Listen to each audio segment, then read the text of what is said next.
je veux adresser à tous les Juifs de France des vœux très ardents, très sincères, de réussite pour eux, mais aussi pour leurs familles, leurs amis, des vœux de santé et des vœux de paix pour l'État d'Israël qui en a tant besoin.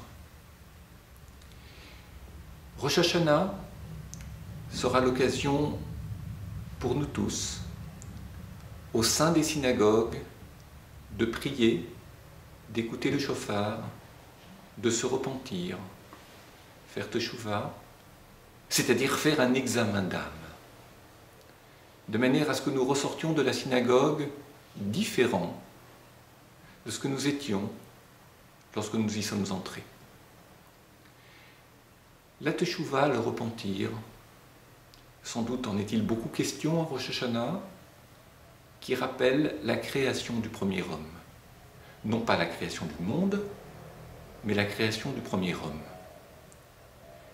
Le premier homme a été créé à Rosh Hashanah, ce qui nous rappelle que il nous est possible, grâce à la teshuva, grâce au repentir, d'être un homme neuf au sortir de Rosh Hashanah, d'effacer nos fautes, notre culpabilité, de régler nos dettes à l'égard de ceux envers lesquels nous sommes débiteurs, et de fait, à partir de là, recommencer l'année sans être prisonnier de son passé, sans être chargé des fautes du passé. Mais il est une autre lecture de Rosh Hashanah qui commémore la création du premier homme. Nous sommes comme un homme neuf, c'est vrai, mais cela veut dire aussi que nos mérites passés sont certes importants, qu'ils nous aident auprès de Dieu à faire accepter notre dossier et à demander sa clémence. Mais il nous appartient aussi de nous rappeler que ce n'est pas parce que nous avons réussi des choses formidables dans le passé et que nos mérites ont été grands que nous n'avons plus d'efforts à faire et que nous pouvons nous contenter de vivre avec nos seuls acquis. Et sans doute, rappellerons-nous, à l'occasion de Rosh Hashanah, que nous sommes comme un homme neuf, comme un premier homme. Autrement dit, même si nos mérites sont importants, on tire un trait dessus, en tous les cas pour nous-mêmes, afin de ne pas vivre dans une forme de complaisance à l'égard de nos passés grâce à nos mérites. Et on se remet au travail. On retrousse ses manches. On va de l'avant, on remet les compteurs à zéro et on essaye de faire encore mieux cette année que ce que nous avons déjà fait les années précédentes. À ce titre-là, nous serons doublement exigeants et nous nous souviendrons qu'appartenir à un peuple élu grâce à la Torah, ce n'est pas un privilège, ou ce n'est pas qu'un privilège, mais ce sont beaucoup de responsabilités supplémentaires.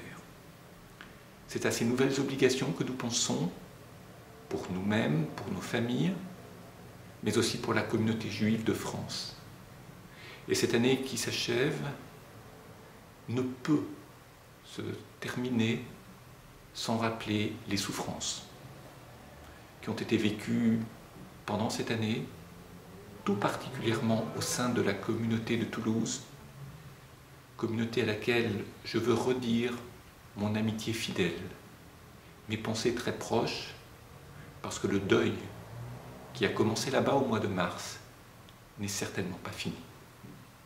Et donc, que l'année qui s'ouvre soit marquée par moins d'antisémitisme, qu'elle soit marquée par moins d'anti-judaïsme, moins d'antisionisme, que les Juifs puissent vivre pleinement leur rite, leurs pratiques religieuses en France, sans avoir à se justifier, à se protéger, à se défendre en permanence, et que nous puissions investir notre intelligence, notre énergie, toutes nos forces dans une créativité nouvelle, C'est à cela que je pense.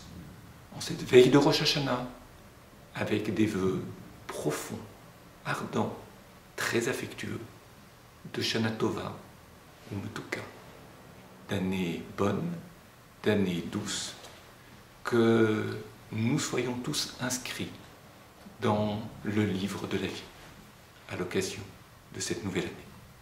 Au moment de conclure,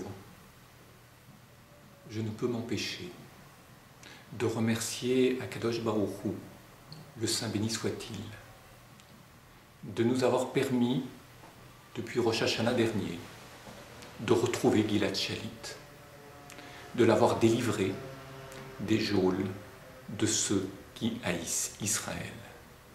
Et c'est par une prière que je termine. Puisse Israël vivre en paix, dans la sérénité, et continuer à donner cet exemple au monde dont nous sommes si fiers en cette veille de Rosh Hashanah. Shana Tova.